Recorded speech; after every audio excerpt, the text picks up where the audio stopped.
بسم اللہ الرحمن الرحیم۔ السلام علیکم ناظرین، گزشتہ ماہ 15 اگست کو متحدہ عرب امارات نے تاریخی فیصلہ کرتے ہوئے اسرائیل کو تسلیم کر کے اس سے باہمی تعلقات استوار کرنے کا اعلان کر کے دنیا کو حیران کر دیا، بالخصوص مسلم دنیا کو۔ بعد ازاں 29 اگست کو متحدہ عرب امارات کی حکومت نے اپنا اسرائیل کا بائیکاٹ کرنے والا قانون منسوخ کر دیا تھا۔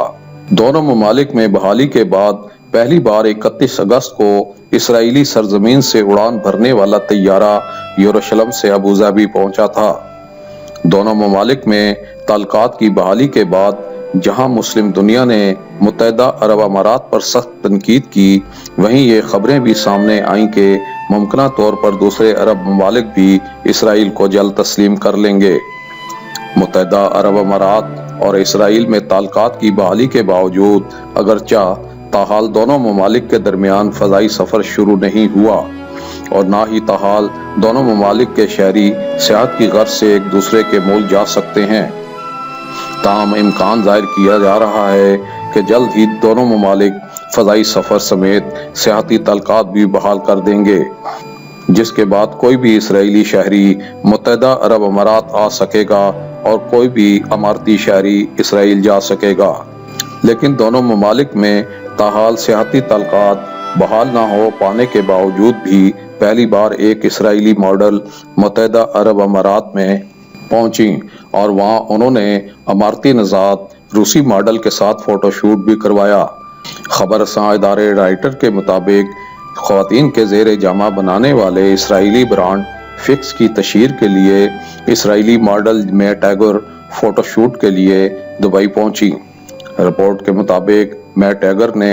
متحدہ عرب امارات کی رہائشی روسی نژاد ماڈل انتاسیا کے ساتھ مل کر دبئی کے صحرا میں خواتین کے لباس کا فوٹو شوٹ کروایا۔ اسرائیلی ماڈل براہ راست اسرائیل کے پاسپورٹ سے نہیں آئی تھیں، بلکہ یورپ کے کسی دوسرے ملک کے پاسپورٹ کے تحت یورپ کے ذریعے ہی متحدہ عرب امارات پہنچی تھیں۔ اسرائیلی ماڈل نے متحدہ عرب امارات کی ماڈل کے ساتھ دبئی کے صحرا میں کرائے گئے فوٹو شوٹ کے دوران اپنے ملک کا جھنڈا بھی UAE کی سرزمین پر لہرا دیا۔ دونوں ماڈلز کی وائرل ہونے والی تصاویر میں دونوں کو جسم پر اپنے اپنے ملک کا قومی پرچم پہنے ہوئے دیکھا جا سکتا ہے۔ پہلی اسرائیلی ماڈل کی جانب سے متحدہ عرب امارات میں اسرائیلی برانڈ کی تشہیر کیے جانے کے بعد خیال کیا جا رہا ہے کہ دونوں ممالک کے دوران جلد ہی ثقافتی تعلقات بھی بحال ہو جائیں گے۔ اسرائیلی ماڈل کی عرب ملک کی تشہیر کے بعد اسرائیلی فلم اور ڈرامہ سازوں نے امید ظاہر کی ہے کہ دونوں ممالک کے درمیان ثقافتی تعلقات مزید بہتر ہوں گے اور اسرائیلی شوبز پروڈکشن ہاؤس دبئی جا کر فلمیں اور ڈرامے بنا سکیں گے۔ تازہ ترین رپورٹ کے مطابق اسرائیل کے سب سے بڑے بینک کے سربراہ کی قیادت میں کاروباری افراد کا وفد تجارتی تعلقات قائم کرنے کے لیے متحدہ عرب امارات پہنچ گیا ہے۔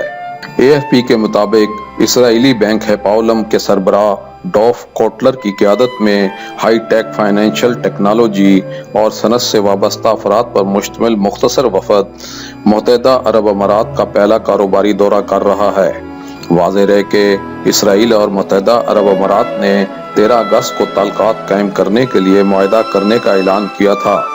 جس کے بعد امریکی صدر ڈونلڈ ٹرمپ کے ساتھیوں سمیت اسرائیلی وفد نے متحدہ عرب امارات کا دورہ کیا تھا۔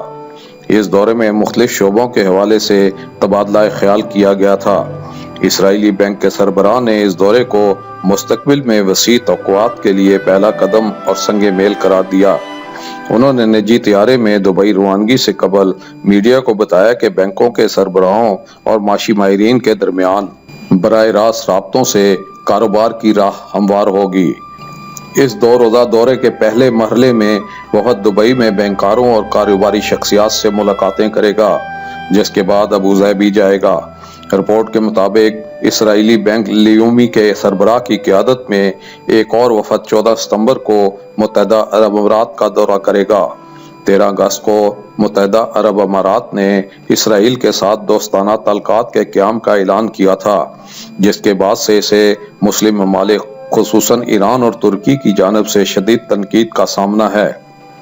بعد ازاں اسرائیلی اور امریکی وفد پہلی مرتبہ اسرائیلی کمرشل فلائٹ کے ذریعے متحدہ عرب امارات پہنچے تھے۔ اس طیارے نے تل ابیب سے کمرشل فلائٹ سے سعودی عرب کی حدود سے ہوتے ہوئے براہ راست متحدہ عرب امارات کے دارالحکومت ابوظہبی پہنچ کر ایوی ایشن کی تاریخ میں نیا باب رقم کیا تھا۔ دوسری جانب بنجمن نیتن یاہو نے کہا تھا کہ متحدہ عرب امارات کے ساتھ امریکی ثالثی میں ہونے والے معاہدے کے علاوہ اسرائیل سے تعلقات قائم کرنے کے لیے متحدہ عرب امارات کی ریاستوں کے ساتھ خفیہ بات چیت جاری ہیں،